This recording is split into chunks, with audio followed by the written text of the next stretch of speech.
Hello friends, welcome all of you to Jagriti classes. मैं लोकेश टोगेशिया, आपका physics mentor, एक बार फिर से आपके सामने हाजिर हूँ क्लास 12 के फिजिक्स लेक्चर की सीरीज लेकर के। गाइस, लास्ट क्लास में हमने कूलॉम्स लॉ पर बात की थी, किस तरह से दो चार्जेस के बीच में लगने वाले इलेक्ट्रोस्टैटिक फोर्स का मैग्नीट्यूड फाइंड किया था, उसके लिए फॉर्मूला डिराइव किया था के Q1 Q2 by R square, और साथ ही साथ में हमने वेरियस न्यूमेरिकल प्रॉब्लम्स भी डिस्कस की थी जो कि कूलॉम्स लॉ पर पूछी जाती हैं। चलिए, तो लास्ट क्लास में मैंने आपको कहा था कि जो कूलॉम्स ने जो रिलेशन दिया है दो चार्जेस के बीच में फोर्स कैलकुलेट करने का, which is F is equals to K Q1 Q2 by R square, correct. ये क्या है? ये किन्हीं भी दो स्टैटिक चार्जेस के बीच में इलेक्ट्रोस्टैटिक फोर्स कैलकुलेट करने का रिलेशन है के Q1 Q2 by R square. ये सिर्फ और सिर्फ क्या बताता है आपको? मैग्नीट्यूड बताता है, magnitude of force between the charges. ये सिर्फ और सिर्फ हमें क्या देता है? ठीक है, magnitude of force between the charges. But force जो है वो एक वेक्टर फिजिकल क्वांटिटी है।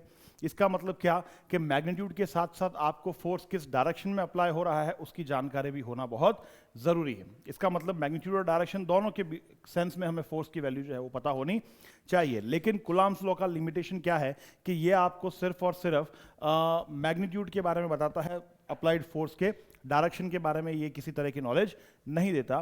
तो आज हम जानेंगे कि देखिए, दो चार्जेस के बीच में जो फोर्स अप्लाई हो रहा है उसकी डायरेक्शन क्या होगी। डायरेक्शन पता लगाने के लिए आपको दोबारा से कूलॉम्स लॉ की स्टडी करनी पड़ेगी, बट इन वेक्टर फॉर्म। किस तरह से? But in vector form. देखिए, हम वेक्टर फॉर्म में डिस्कशन करते हैं इसका। इसको हटा देते हैं, ये सब तो हम कर चुके हैं पहले। देखिए, आइए तो हेडिंग लगाते हैं हमारी Coulomb's law. Coulomb's law in vector form. Vector form में देखिए कूलॉम्स लॉ की स्टडी करेंगे। वेक्टर फॉर्म में कूलॉम्स लॉ की स्टडी करने के लिए आपको सबसे पहले क्या करना पड़ेगा? एक कोऑर्डिनेट सिस्टम अज्यूम करना पड़ेगा। मैं यहां पर एक कोऑर्डिनेट सिस्टम अज्यूम कर लेता हूं, 2 डायमेंशनल कोऑर्डिनेट सिस्टम। सपोज कर लीजिए ये आपकी एक्स एक्सिस है और ये क्या है? वाई एक्सिस है। एक्स और वाई एक्सिस में हम क्या करते हैं? दो चार्जेस अज्यूम कर लेते हैं।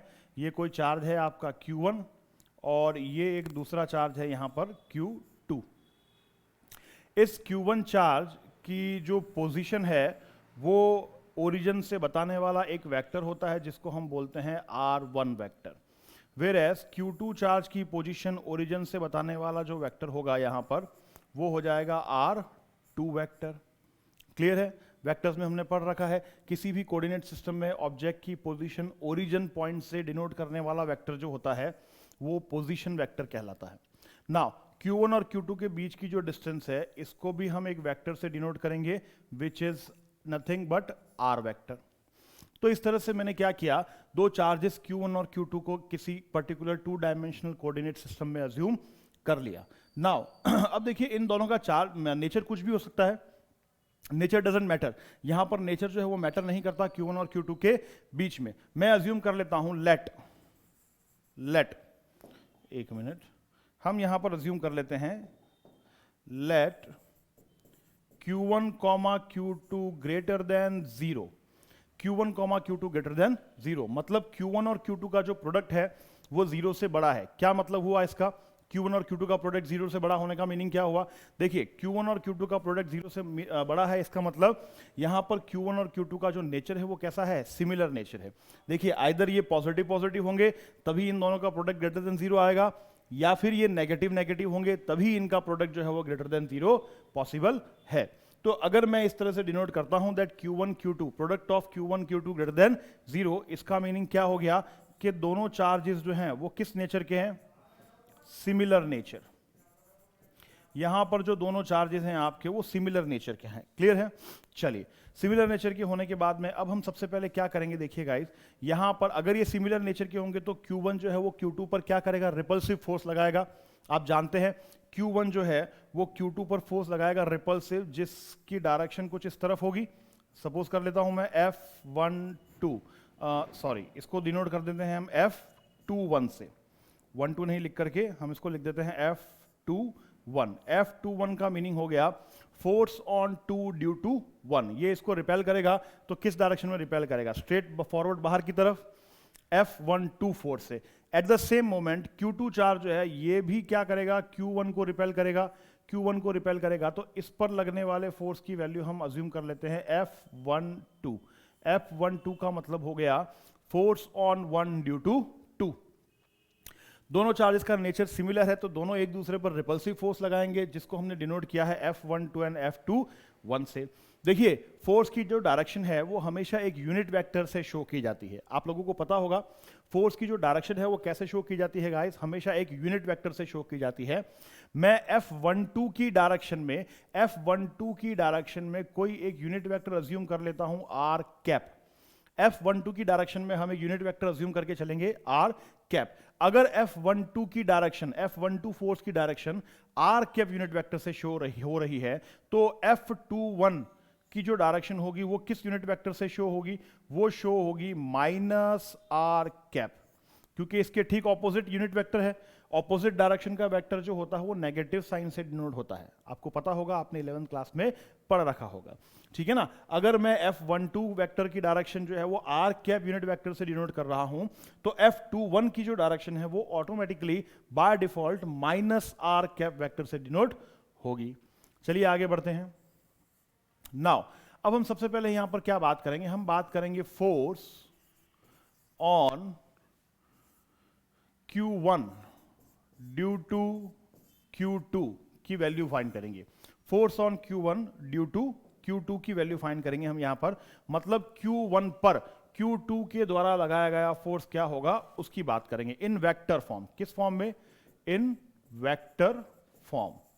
अगर मैं वेक्टर फॉर्म में force on Q1 due to Q2 की वैल्यू फाइंड करने जाता हूं तो देखिए क्या हो जाएगा। इसको हम डिनोट करेंगे F12 वेक्टर्स, और इसकी जो वैल्यू आएगी वो आएगी magnitude of F12 vector into R cap unit vector. Magnitude of 12 vector into R cap unit vector. आप जानते हैं किसी भी वेक्टर को कैसे रिप्रेजेंट किया जाता है? मैग्नीट्यूड और यूनिट वेक्टर के प्रोडक्ट से रिप्रेजेंट किया जाता है। मैग्नीट्यूड, ये F12 मॉड क्या हो गया? ये तो हो गया magnitude of vector force, and R cap जो है ये क्या हो गया? ये डायरेक्शन यूनिट वेक्टर हो गया। देखिए फोर्स का मैग्नीट्यूड अगर मुझे फाइंड करना है तो फोर्स का मैग्नीट्यूड जो है वो तो सिंपल कुलाम्स लॉ से ही आएगा हमारे पास। कुलाम्स लॉ को हम क्यों स्टडी करते हैं? कुलाम्स लॉ को हम किसी भी चार्ज पर किसी दूसरे चार्ज के द्वारा लगाए गए फोर्स का मैग्नीट्यूड कैलकुलेट करने के लिए ही स्टडी करते हैं। तो देखिए F12 Q2 द्वारा Q1 पर जो फोर्स होगा वो क्या होगा? K Q1 Q2 divide bye R square into R cap. अगर मैं यहां पर Q2 की वजह से Q1 पर फोर्स का मैग्नीट्यूड फाइंड करने जाऊंगा तो उसकी वैल्यू हो जाएगी बेटा K Q1 Q2 by R square Coulomb's law से। It is clear? और R कैप जो है वो आपका unit vector as it is यहां पर आ जाएगा। चलिए इसके आगे बात करें तो F12 vector is equals to K Q1 Q2 by R square, ये तो एज इट इज रहेगा यहां पर। आर कैप जो यहां पर आपका यूनिट वेक्टर है, आप इसे किस फॉर्मेट में लिख सकते हैं? क्या आप इसे इस फॉर्मेट में लिख सकते हैं क्या? R vector upon mod of R vector. याद कीजिए यूनिट वेक्टर का फॉर्मूला 11th क्लास में ए कैप क्या होता है बेटा? इस तरह से A cap is equals to A vector upon mod of A vector से रिप्रेजेंट होता है, यूनिट वेक्टर का फॉर्मूला होता है, ठीक है ना? तो आर कैप को हम रिप्रेजेंट करेंगे किस तरह से? R vector upon mod of R vector. अगर इस तरह से हम लिख देते हैं तो हमारे F12 की जो वैल्यू आती है हमारे पास फाइनल वैल्यू, वो क्या हो जाएगी बेटा? K Q1 Q2 divide bye R cube R vector. K Q1 Q2 divide bye R cube R vector, क्योंकि R वेक्टर का अगर मॉड में फाइंड करूंगा तो वो सिर्फ और सिर्फ R ही होगा। तो R जब R स्क्वायर से मल्टीप्लाई हो जाएगा तो ये क्या बन जाएगा? R क्यूब बन जाएगा। क्लियर है? ये आपके पास में क्या आ गया? फोर्स ऑन चार्ज 1 और Q1 ड्यू टू Q2। अगर आप इसमें कंफ्यूज हो रहे हैं तो मैं इसको कैपिटल्स में लिख देता हूं। देखिए ये है आपका Q1 और ये है आपका Q2। क्लियर है? I hope it is clear to you. Next हम देखिए दोबारा से बात करने जाएंगे यहां पर अब हम बात करते हैं, देखिए सेकंड, फोर्स ऑन या एक, चलिए force on Q2 due to Q1। इसी तरीके से Q2 पर भी फोर्स कैलकुलेट किया जा सकता है ड्यू टू Q1 चार्ज। अगर Q2 पर फोर्स कैलकुलेट करने जाए हम ड्यू टू Q1 चार्ज, तो उसकी वैल्यू क्या हो जाएगी? उसकी वैल्यू हो जाएगी, देखिए कुछ इस तरह से, F21 vector is equals to mod of F21 vector into minus R cap. Minus R cap clear है सबको? माइनस आर कैप क्यों? क्योंकि F21 वेक्टर की जो डायरेक्शन है वो माइनस आर वेक्टर या आर कैप से डिनोट हो रही है। I hope you are getting my point. Minus R cap या आर वेक्टर से डिनोट हो रही है। नाउ F21 वेक्टर का जो मॉड होगा वो दोबारा से कहां से मिलेगा हमें? वो दोबारा से कूलम्ब्स लॉ से मिलेगा, जो कि होगा K Q2 Q1 divide by R square into minus of R cap. इस माइनस को अगर हम मल्टीप्लाई कर दें इक्वेशन से, तो F21 वेक्टर क्या बन जाता है? Minus K Q1 Q2 divide by R cube R vector, क्योंकि दोबारा से आर कैप को आप R vector upon mod of R vector show कर सकते हैं। तो ये आर क्यूब हो गया, और ये पूरी की पूरी वैल्यू क्या हो गई आपकी? ये पूरी की पूरी वैल्यू हो गई माइनस में। यहां लिख देता हूं, this is your equation second. Now अगर हम फर्स्ट और सेकंड इक्वेशन को कंपेयर करें, on comparing equation first and second, first equation और सेकंड इक्वेशन को अगर आप कंपेयर करें, तो देखिए अगर इस माइनस को हम यहां पर इग्नोर करें तो बाकी बची value K Q1 Q2 by R cube R vector, K Q1 Q2 upon R cube R vector, बिल्कुल K Q1 Q2 upon R vector, ये कैप का नहीं, ये वेक्टर का साइन होगा। हाँ, ये पूरी की पूरी वैल्यू जो है वो किसके इक्वल बन रही है? देखिए F12 वेक्टर के इक्वल बन रही है, F12 वेक्टर। तो अगर हम फर्स्ट और सेकंड को कंपेयर करते हैं तो हमारे पास में वैल्यू क्या बनती है? F12 vector is equals to minus of F21 vector is equals to minus of F12 vector. देख लीजिए, इस तरह से आपके पास में एक रिलेशन आएगा। क्या रिलेशन आएगा? F21 vector is equals to minus of F12 vector. इस पूरे टर्म को, इस पूरे डेरिवेशन को ही हम क्या बोलते हैं? Coulomb's law in vector form. देखिए क्या रिजल्ट आएगा यहां से। ये क्या रिजल्ट शो करेगा आपको? ये रिजल्ट शो करता है कि किन्हीं भी दो चार्जेस के बीच में लगने वाला electrostatic force equal in magnitude होगा बट ऑपोजिट इन नेचर। दोनों चार्जेस एक दूसरे पर सेम मैग्नीट्यूड का फोर्स लगाते हैं बट इन ऑपोजिट नेचर। अगर एक charge right left hand side में आप पर फोर्स अप्लाई कर रहा है तो दूसरा charge surely right hand side में फोर्स अप्लाई करेगा। दोनों फोर्सेस की डायरेक्शन जो है वो क्या होगी? ऑपोजिट, क्योंकि डायरेक्शन हमेशा साइन से शो की जाती है। वेक्टर्स में डायरेक्शन हमेशा कहां से शो की जाती है? साइन से शो की जाती है। और यहां का साइन आपको बता रहा है कि दोनों फोर्सेस का मैग्नीट्यूड तो सेम होगा बट जो डायरेक्शंस होंगी वो कैसी होंगी? ऑपोजिट। तो यहां से हमें दोनों चार्जेस के बीच में लगने वाले इलेक्ट्रोस्टैटिक फोर्स की डायरेक्शन के बारे में नॉलेज मिल जाती है कि दो चार्जेस के बीच में अप्लाई होने वाला electrostatic force equal in magnitude होता है बट ऑपोजिट इन डायरेक्शन होता है। दोनों की डायरेक्शन जो होती है वो क्या होती है गाइस? ऑपोजिट होती है। आई होप आपको ये चीज क्लियर हो चुकी होगी। देख लीजिए एक बार, ठीक है? ये आपकी इक्वेशन 1, ये आपकी इक्वेशन 2। हमने क्या किया? दोनों चार्जेस पर, ठीक है, अदर चार्जेस की वजह से फोर्स कैलकुलेट किया और उसको कंपेयर किया, तो हमारे पास में वेक्टर फॉर्म में एक इक्वेशन आ गई। ठीक है, आगे बढ़ा जाए। चलिए, तो इंपॉर्टेंट पॉइंट्स आगे हम बात करते हैं। देखिए, इंपॉर्टेंट पॉइंट्स रिगार्डिंग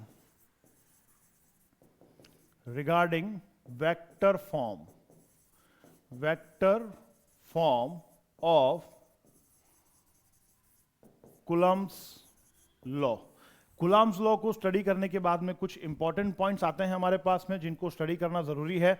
क्या क्या होते हैं वो इंपॉर्टेंट पॉइंट्स, उनकी चर्चा कर लेते हैं। पहला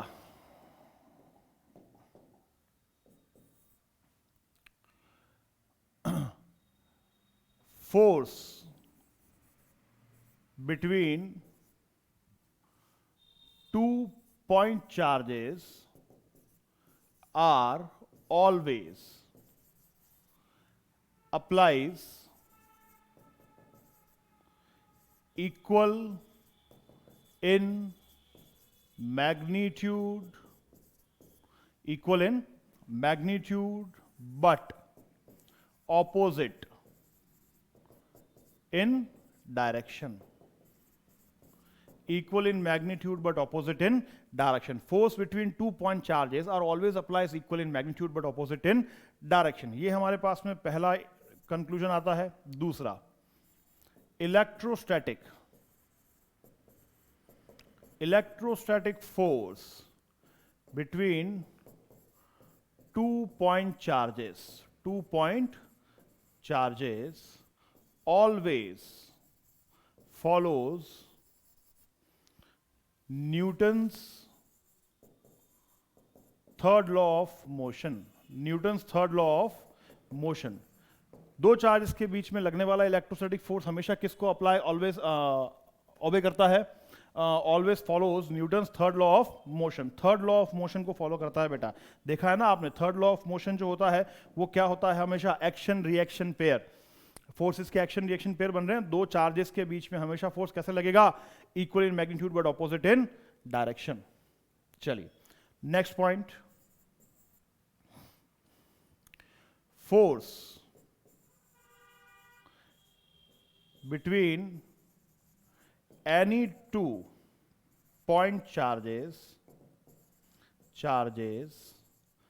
are, या is लिख सकते हो आप इसको, is always act along the line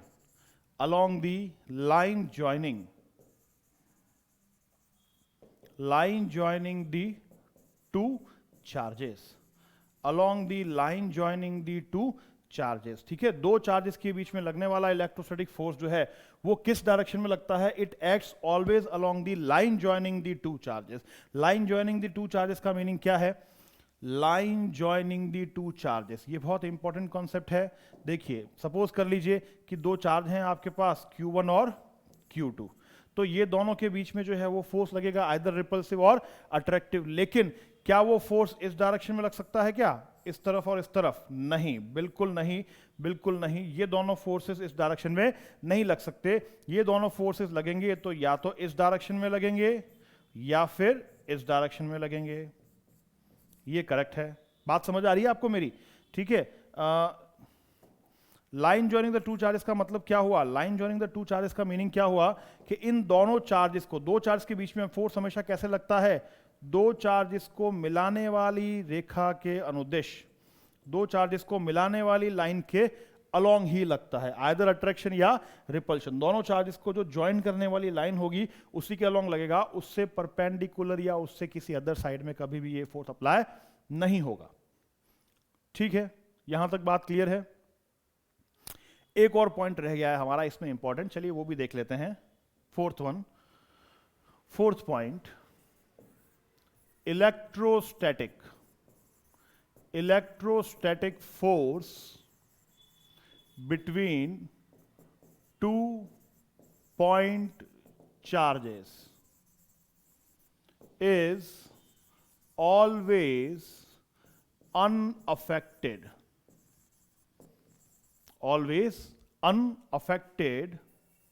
by the presence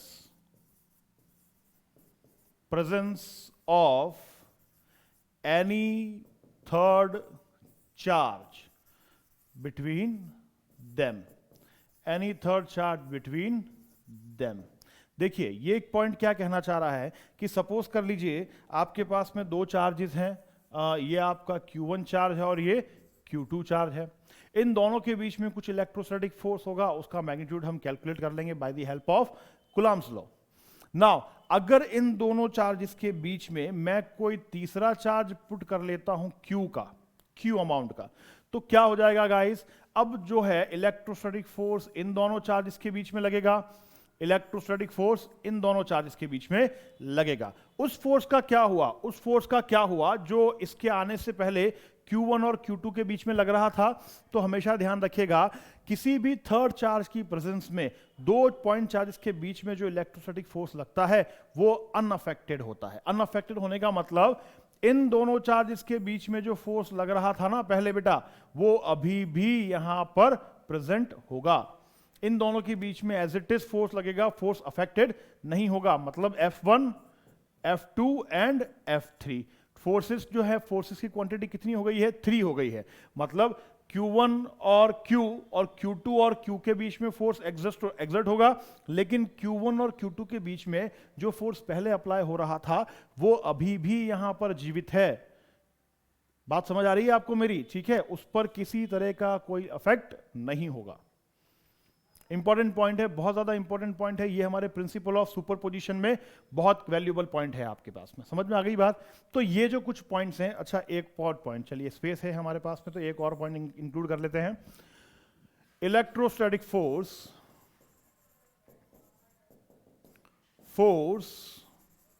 between any two point charges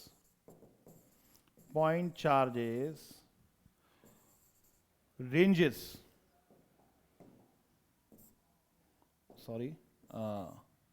ranges कहां तक इसकी रेंज आती है? Charges ranges from 10 to the power -15 metre to 10 to the power +15 metre. ऐसा माना जाता है कि जो इलेक्ट्रोस्टैटिक फोर्स की जो रेंज है, electrostatic force between any two point charges ranges from कहां से कहां तक? 15 नॉट 5। ठीक है, इसकी रेंज कहां से कहां तक एप्लीकेबल है बेटा? 10 to the power -15 से लगा करके 10 to the power +15 मीटर तक। कैसे? देखिए 10 to the power -15 मीटर जो है, it is what? It is the radius of nucleus of any atom। किसी भी एटम के न्यूक्लियस की रेडियस जो होती है वो 10 to the power -15 metre order की होती है। ठीक है, इससे अगर डिस्टेंस कम हो जाती है तो फिर वहां पर इलेक्ट्रोस्टैटिक फोर्स अप्लाई नहीं होगा चार्जेस के बीच में। क्यों नहीं होगा? क्योंकि न्यूक्लियस की रेडियस से कम रेडियस के अंदर आपको जो चार्ज पार्टिकल्स प्रेजेंट मिलते हैं वो कौन से मिलते हैं? प्रोटॉन्स। प्रोटॉन्स और न्यूट्रॉन्स होते हैं न्यूक्लियस के अंदर, तो वो जो प्रोटॉन्स और न्यूट्रॉन्स होंगे न्यूक्लियस के अंदर, वो इस डिस्टेंस से कम डिस्टेंस पर सिचुएटेड होंगे, उनके बीच में इलेक्ट्रोस्टैटिक फोर्स अप्लाई नहीं होता। वहां पर कौन सा फोर्स एग्जर्ट करता है? वहां पर जो फोर्स एग्जिस्ट करता है उसे हम बोलते हैं स्ट्रॉन्ग न्यूक्लियर फोर्स। उसे हम कहा जाता है स्ट्रॉन्ग न्यूक्लियर फोर्स। क्लियर है ना? क्यों? क्योंकि वहां पर सिमिलर चार्जेस के बीच में भी अट्रैक्शन होता है, प्रोटॉन प्रोटॉन के बीच में भी अट्रैक्शन होता है। क्यों होता है? उसकी थ्योरी अलग होती है। पाई मेसॉन्स के ट्रांसफॉर्मेशन के कारण वहां पर सिमिलर चार्जेस के बीच में भी अट्रैक्शन फोर्स लगता है। न्यूक्लियर फोर्स की रेंज वहां पर फिनिश हो जाती है, लिमिटेड हो जाती है। ध्यान रखिएगा, ठीक है ना? इस डिस्टेंस से कम डिस्टेंस पर इलेक्ट्रोस्टैटिक फोर्स आपका लिमिट हो जाएगा, मतलब एग्जिस्ट नहीं करेगा। वहीं पर 10 to the power +15 मीटर जो है, ये क्या है? ये बेसिकली एवरेज डिस्टेंस है। Average distance between earth and sun. Earth और सन के बीच की एवरेज डिस्टेंस जो है वो 10 to the power +15 मीटर की रेंज। मतलब ज्यादा से ज्यादा कितनी हाई डिस्टेंस तक ये फोर्स एग्जर्ट कर सकता है? तो ऐसा माना जाता है कि अर्थ से लेकर के सन के बीच तक, क्योंकि अर्थ और सन भी आपस में इस फोर्स से बाइंड हो रखे हैं। हालांकि ग्रेविटेशन फोर्स से बाइंड है, लेकिन वो आगे जाकर के हम देखें तो वो इलेक्ट्रोमैग्नेटिक फोर्स का ही पार्ट निकल आता है। मतलब इस रेंज ये जो रेंज है ये मैक्सिमम रेंज है इलेक्ट्रोस्टैटिक फोर्स की। किन्हीं भी दो चार्जेस के बीच में जो फोर्स अप्लाई हो रहा है वो मैक्सिमम कितनी डिस्टेंस तक एग्जिस्ट करेगा? अर्थ और सन के बीच की एवरेज डिस्टेंस तक एग्जिस्ट करेगा। और कितनी लीस्ट डिस्टेंस पर एग्जिस्ट करेगा? कि 10 to the power -15 metre order की लीस्ट डिस्टेंस तक एग्जिस्ट करेगा, जो कि क्या होगी बेटा? जो कि होगी आपकी radius of any nucleus of any atom. तो ये कुछ इंपॉर्टेंट पॉइंट्स हैं जो आपको vector form of Coulomb's law study करने के बाद में सीखे हमारे सीन में आते हैं।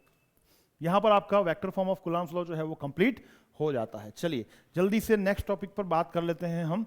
हमारा जो नेक्स्ट टॉपिक है यहां पर वो है principal of superposition. Principal of superposition आपका जो नेक्स्ट टॉपिक है यहां पर वो है principal of superposition. Principal of superposition क्या कहता है? देखिए कूलम्ब्स लॉ से हम क्या करते हैं, किन्हीं भी दो स्टैटिक पॉइंट चार्जेस के बीच में फोर्स कैलकुलेट करते हैं। कूलम्ब्स लॉ से हम किन्हीं भी दो पॉइंट चार्जेस के बीच में फोर्स कैलकुलेट कर सकते हैं, लेकिन ऐसा कहीं भी जरूरी नहीं है कि आपके सिस्टम में सिर्फ और सिर्फ दो चार्जेस ही हों। मोर देन टू चार्जेस का सिस्टम जो है वो भी पॉसिबल होता है। किस तरह से? देखिए जल्दी से, इस तरह से सपोज कीजिए यहां पर एक चार्ज है Q0 और ये सराउंडेड है bye Q1, Q2, Q3 and Q4। Q1 और Q2 के बीच की डिस्टेंस है R1, Q2 और Q0 के बीच की डिस्टेंस R2, Q3 Q0 के बीच की distance R3 and Q0 Q4 के बीच की डिस्टेंस R4। ये कोई कोऑर्डिनेट सिस्टम है मान लीजिए। तो यहां पर ये क्या हो गया, ये आपके 5 चार्जेस वाला सिस्टम हो गया। क्या हो गया? 5 चार्जेस का सिस्टम हो गया। अब देखिए ये जो Q0 है ये Q1 की फील्ड में भी आ रहा है, रेंज में भी आ रहा है, Q2 की रेंज में भी आ रहा है, Q3 की रेंज में भी आ रहा है एंड Q4 की रेंज में भी आ रहा है। इसका मतलब ये चारों चार्जेस मिलकर के इस Q0 पर फोर्स लगा सकते हैं, बिल्कुल लगा सकते हैं। ये चारों चार्जेस मिलकर के इस Q0 पर क्या करेंगे? इलेक्ट्रोस्टैटिक फोर्स अप्लाई कर सकते हैं। तो इन चारों की वजह से अगर हमें इस Q0 पर नेट फोर्स कैलकुलेट करना हो तो वो फोर्स हम किसकी हेल्प से कैलकुलेट करते हैं? वो फोर्स हम कैलकुलेट करते हैं by the principle of superposition. मतलब अगर मोर देन टू चार्ज का कोई सिस्टम आपके पास में एग्जिस्ट करता है तो वहां पर वेरियस चार्जेस की वजह से किसी पर्टिकुलर पॉइंट चार्ज पर नेट फोर्स की वैल्यू प्रिंसिपल ऑफ सुपरपोजिशन के थ्रू कैलकुलेट की जाती है। क्या है इसका स्टेटमेंट? देख लेते हैं। According to principle of superposition, according to principle of superposition, the resultant electrostatic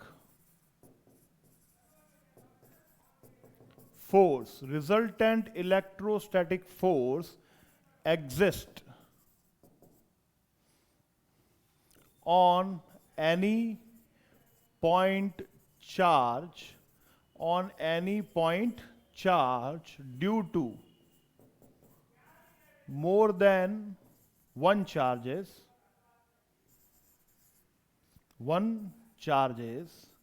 due to more than one charges is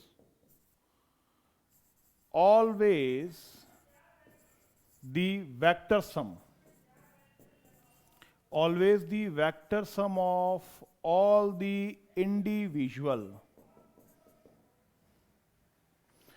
INDIVIDUAL vector sum of all the individual forces exert on that charge देखिए ये जो है ये क्या हो जाएगा? ये principle of superposition का स्टेटमेंट होगा। क्या कहता है statement? According to the principle of superposition the resultant electrostatic force exist on any point charge.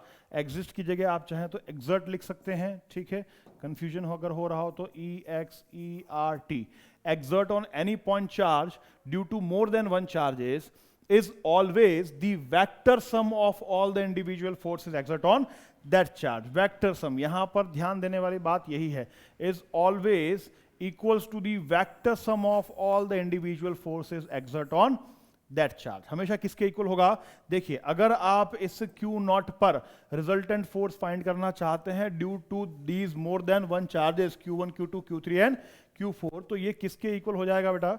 ये इक्वल हो जाएगा net force, vector sum of all the individual forces exert on that charge. इस charge पर लगने वाले सभी individual charges की वजह से फोर्सेस का क्या कर लीजिए? वेक्टर सम कर लीजिए। कहने का मतलब है कि देखिए अगर इस Q0 पर कंडीशन हम देखें तो Q1 भी एक फोर्स लगा रहा है, Q0 और Q1 के बीच में फोर्स हम कुलाम्स लॉ से कैलकुलेट कर सकते हैं। क्या हो जाएगा वो, K Q1 Q0 divide by R1 square, bracket में इसकी डायरेक्शन के लिए लिख लेता हूं मैं R1 cap, plus similarly Q2 और Q0 के बीच में भी फोर्स कैलकुलेट किया जा सकता है, तो K Q2 Q0 divide by R2 square R2 cap, plus K Q3 Q0 upon R3 square R3 cap, similarly K Q4 Q0 upon R4 square R4 cap. बात क्लियर है बेटा?